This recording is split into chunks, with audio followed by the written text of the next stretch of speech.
El Papa Francisco ha escrito una carta con motivo de la 30 Jornada Mundial del Enfermo. Habla de misericordia, de acompañar en el sufrimiento, del papel de los centros de asistencia, hospitales, de los sanitarios en la atención a los enfermos, pero sobre todo de los niños, ancianos, de los más vulnerables.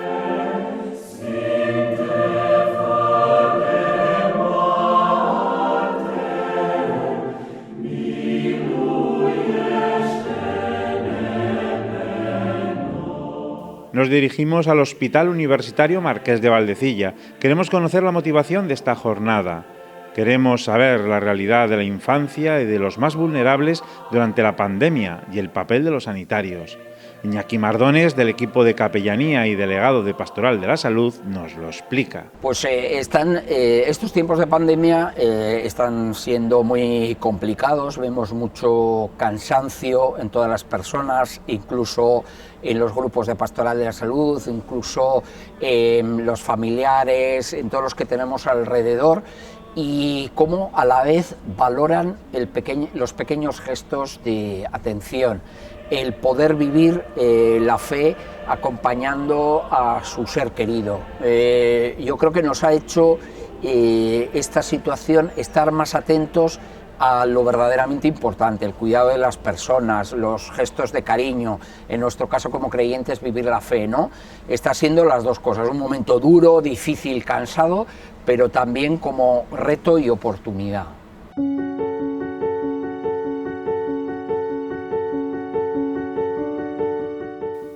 Con motivo de la jornada, el Papa subraya que ante situaciones de pobreza, de enfermedad, los que sufren las peores consecuencias son los niños, ancianos y las personas más frágiles. Visitamos a Vanessa Muñoz, directora médica del Centro Hospitalario Padre Meni de Santander.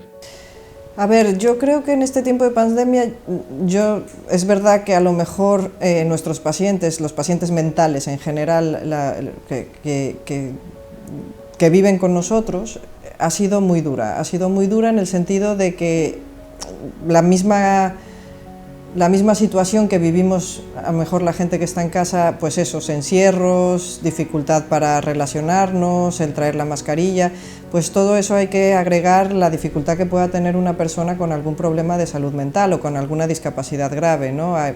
Comentábamos que, por ejemplo, aquí tenemos pacientes que por la misma discapacidad nosotros les vamos marcando las pautas, cómo deben de cuidarse, pero ellos realmente no tienen la capacidad de entender por qué estamos haciendo estas cosas. Entonces, pues lo pueden vivir como una injusticia o como algo que realmente les cuesta mucho trabajo. Lo acaban haciendo, se acaban acostumbrando. La verdad es que son un ejemplo porque lo hacen muy bien, pero sí que es verdad que esa parte cognitiva, esa parte de entender las cosas puede estar más afectada. En los ancianos, nosotros tenemos muchísimas camas de pacientes ancianos y la soledad, ¿no? La soledad, el tener que no poder estar en contacto tan directo con sus familiares, el tener que comunicarse por una pantalla, ¿no? A lo mejor para los jóvenes es más fácil y más cotidiano, pero para una persona mayor esa pantalla es muy fría.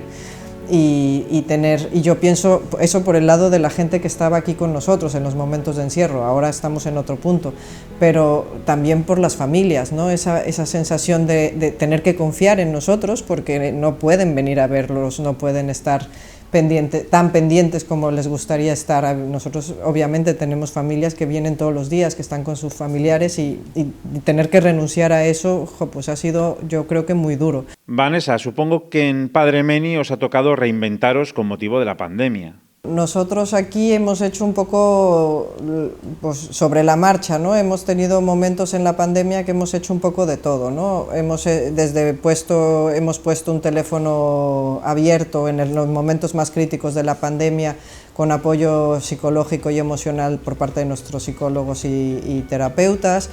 Se han modificado un montón de cosas aquí dentro de las unidades, hemos tratado de que los pacientes estén viviéndolo lo mejor posible y en las consultas vamos tratando de hacer parte de psicoeducación, parte de apoyo a las familias.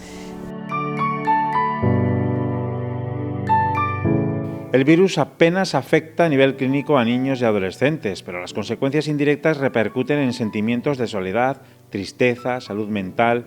y mucho más acentuado en familias pobres. Los menores de edad, en general, los niños y adolescentes, no han sido el foco de atención principal en la pandemia realmente. Desde un punto de vista infeccioso, no han sido los más dañados, pero sí que es verdad que desde el punto de vista de salud mental, pues hay muchísimas consecuencias. Los niños, tomemos en cuenta que están en un proceso de desarrollo, son momentos que cada niño tiene que ir pasando por diferentes, al pasar por diferentes edades va adquiriendo capacidades, va adquiriendo recursos para lidiar con la vida, en pocas palabras, ¿no? Lo que nosotros llamamos mecanismos de defensa psicológicos, bueno, pues los vamos adquiriendo por medio de nuestras vivencias, por medio de nuestro contacto social con los demás, obviamente dentro de la familia los primeros años, pero esto después se amplía.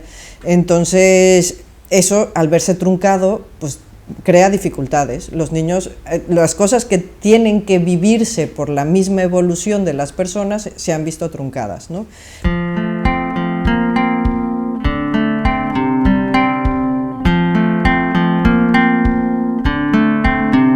El adolescente es el momento de que sale de casa, ¿no? El adolescente ya sabe lo que tiene en casa, lo ha vivido 12, 13, 14 años.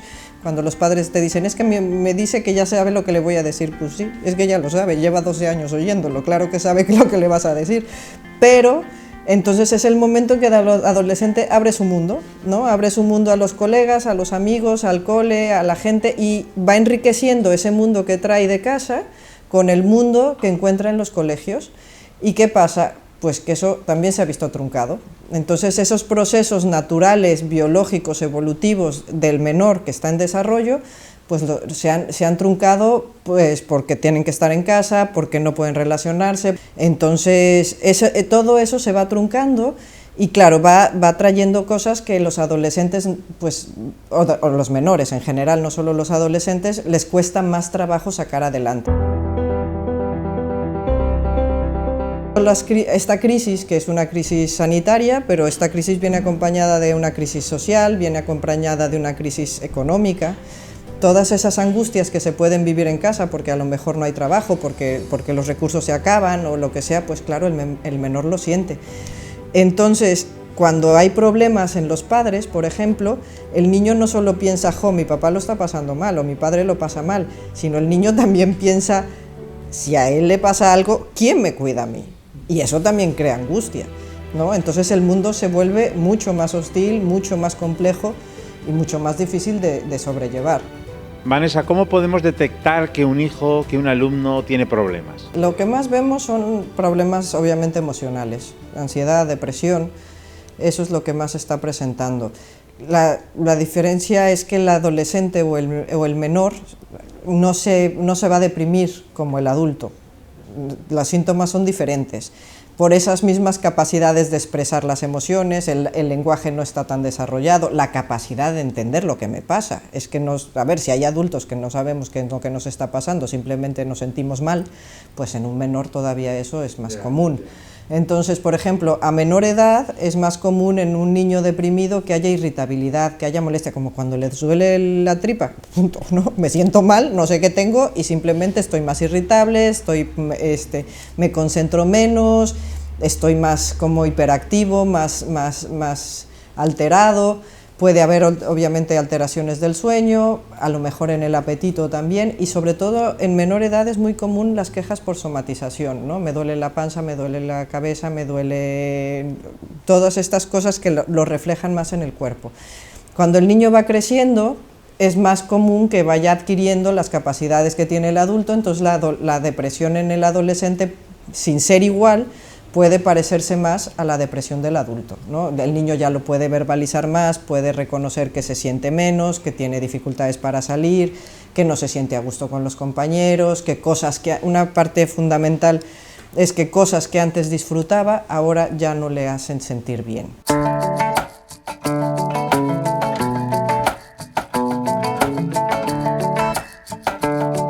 ¿Y qué podemos hacer si detectamos alguna de estas conductas? Una de las cosas fundamentales que tenemos que hacer, incluso en casa y con los niños pequeños, es hablar.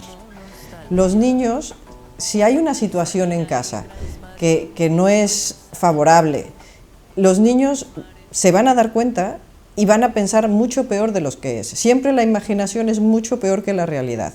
Obviamente, si por ejemplo hay un problema económico, hay un problema social, hay un problema de una pérdida, ¿no? Un duelo, que debe ser, pues bueno, pues cuántas familias hay ahora en duelo, pues es hablar con ellos, obviamente con un lenguaje que ellos entiendan, obviamente dándoles la oportunidad también de expresar a ellos lo que sienten y lo que hay, pero si nos callamos, el niño va a pensar que es mucho peor de lo que es.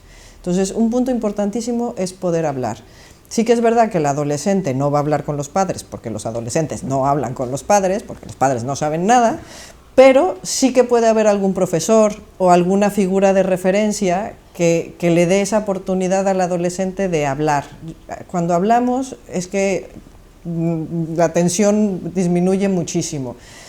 Llorar, ¿no? Muchas veces los mismos padres nos asustamos porque el niño está llorando. ¡Jo, pues qué bueno que está llorando!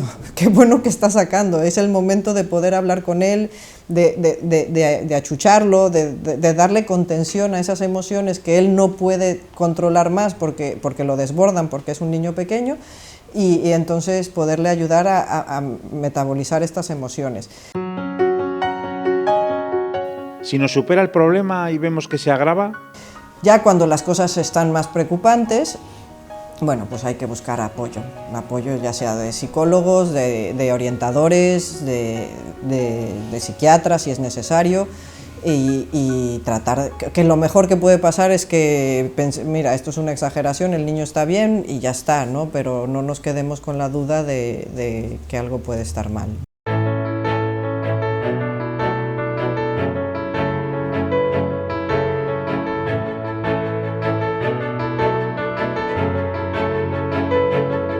Tocar la carne sufriente de Cristo es un apartado que dedica el Papa Francisco a los agentes sanitarios en esta 30ª Jornada Mundial del Enfermo. El trabajo realizado con amor y competencia trasciende los límites de la profesión para convertirse en misión.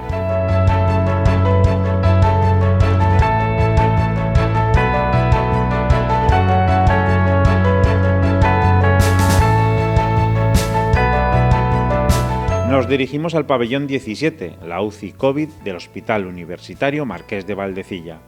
Hablamos con Lorena, responsable de la gestión durante la pandemia.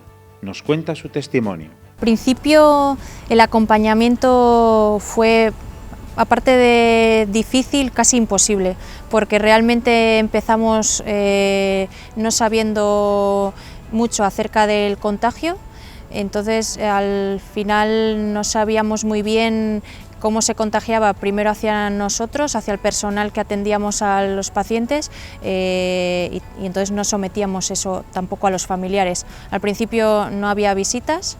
Es muy difícil porque al final nosotros realizábamos, aparte de la atención sanitaria, realizábamos el acompañamiento.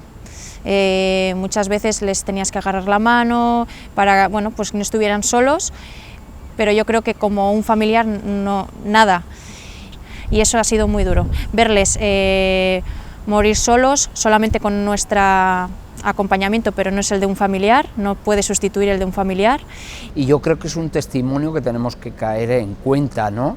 Tenemos unos sanitarios que se están dejando la piel en medio de las dificultades, y dar gracias por su tarea, por su dedicación, por todo lo que nos están aportando.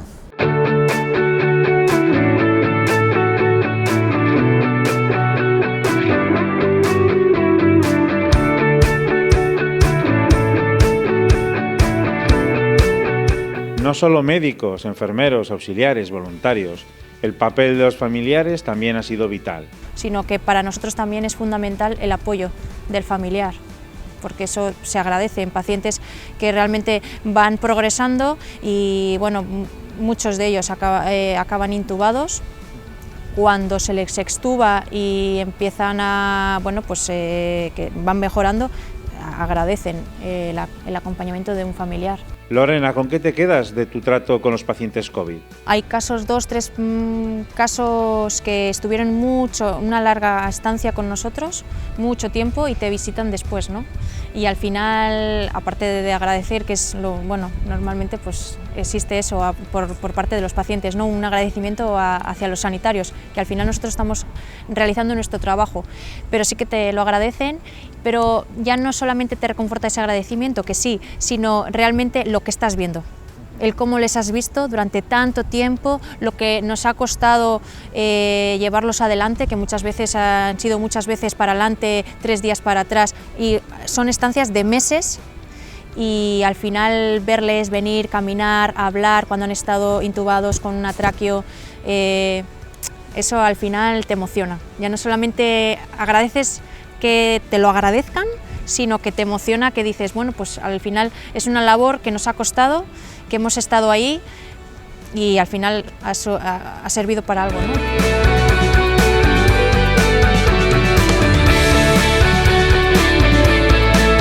Creo que hay que ser conscientes, esto no ha acabado, esto continúa, lo único es cuánto tiempo entre una ola y otra, y al final ver el sistema sanitario que tenemos y cómo hemos podido afrontarlo, yo creo que con eso también me quedo.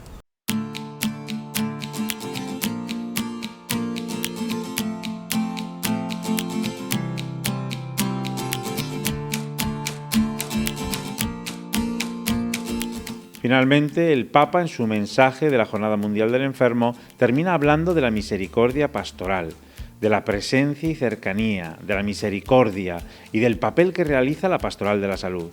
Pues sí, yo creo que ahí el Papa siempre tiene una mirada profunda, circular, y nos invita a los que estamos en la Pastoral de la Salud, ya sea en hospitales, ya sea en parroquias, ya sea en residencias, a vivir desde el encuentro con el otro, a escuchar al que le pasa algo, a iniciar un camino junto a ellos, viviendo pues la alegría de Jesús. Nos pone siempre como modelo a Jesús, buen samaritano, y él mismo, cuando ha estado enfermo, ha iniciado contactos con la gente que estaba a su alrededor en el hospital. Yo creo que es un modelo a imitar, ¿no? A darnos cuenta de que siempre podemos tener una palabra, un gesto de interés y de cariño hacia los demás desde el Evangelio, ¿no?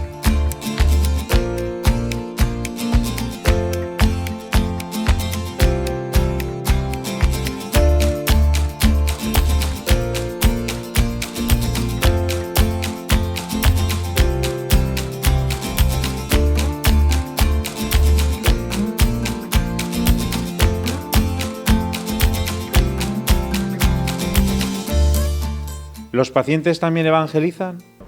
Sí, pues os cuento pues, la experiencia con un paciente que viene a diálisis y que le llevamos la comunión allí mientras recibe la diálisis, que ha tenido una vida muy curiosa porque él pasó de ser creyente a no ser creyente a volver a la fe, y cuando le llevamos la comunión agradece enormemente este acompañamiento, y él tiene una respuesta que me llama mucho la atención. Al decir, Señor, no soy digno de que entres en mi casa, pero una palabra tuya bastará para sanarme, él lo cambia por dignificarme. Y a mí me llama la atención porque es verdad, él se ha dado cuenta de cómo al recibir a Jesús su vida cambia, le hace más digno, le hace más pleno, y es una persona que agradece enormemente este encuentro con el Señor, este recibir a Jesús que le da fuerzas en su situación, junto con su familia, que es también muy agradecida, ¿no? El Papa recuerda que visitar a los enfermos es una invitación de Cristo para todos, para hacer consciente las palabras de Jesús: estuve enfermo y me visitaron. Iñaki Mardones nos invita a participar de la Pastoral de la Salud. También a la vez invitamos a todos los que se estén planteando pues, con qué hacer, cómo responder a la fe en un contexto determinado, pues pueden interesarse por qué es la Pastoral de la Salud, ser voluntarios en hospitales, en parroquias, en algún centro. Y también invitamos a toda la gente de Pastoral de la Salud a que vivamos este proceso de sinodalidad de nuestra diócesis, participando en los grupos que está habiendo, dando el testimonio de lo que vivimos, cómo lo vivimos y qué retos tenemos como Iglesia y como Pastoral de la Salud. Queremos cerrar este reportaje con un compromiso, con un actuar, con la invitación a asistir a la Eucaristía que tendrá lugar en la Catedral de Santander con motivo de la Jornada Mundial del Enfermo este viernes 11 de febrero a las 5 de la tarde. Para aquellos que no puedan desplazarse, la Santa Misa se retransmitirá en directo desde Popular Televisión Cantabria y su canal de YouTube.